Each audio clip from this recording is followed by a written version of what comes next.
Filed your taxes yet? Time is running out.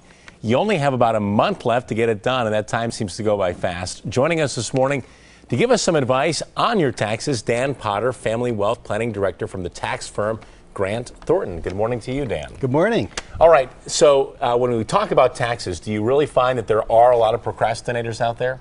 A lot of procrastinators, but there's still a month left, plenty of time to organize, get your stuff in order to avoid mistakes, to also positively impact your return, even though the tax year is closed, and to look forward to 2012 and 2013. All right. One of the things that you always talk about, or the experts always say, is don't miss that deadline. One of a few tips that you have to avoid filing season hassles. Yes, April 17th is the deadline. Important to know that something has to be done by that date, whether it's filing your return or filing an extension. But extending the time to file your return does not extend time for payment.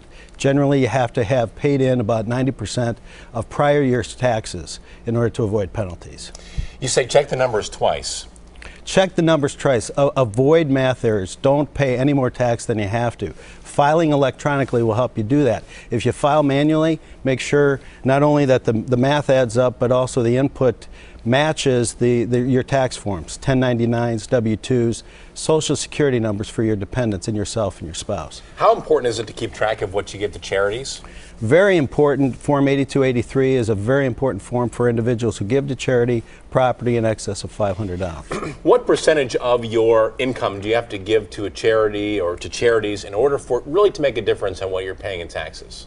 Well, any amounts that you give to charity, you get a deduction. It falls on Schedule A, itemized deduction, and to the extent your adjusted gross income is not above a certain level, 100% of that amount will be deducted from your taxes. All right. What's new for 2011? Well, 2011. Let's see. What you want to do is gather all your information, 1099, W-2, K-1s. Make sure you have all that information. You input it correctly.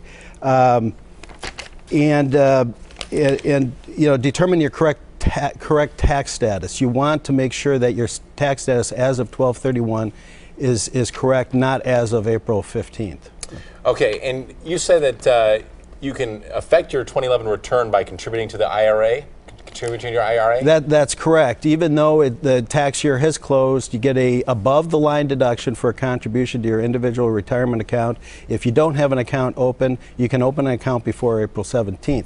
That's important. Above the line reduces adjusted gross income, which has a positive impact on the rest of your tax return. And it seems like whenever we get around to tax time, I always think, oh, I need to remember to do that for next year.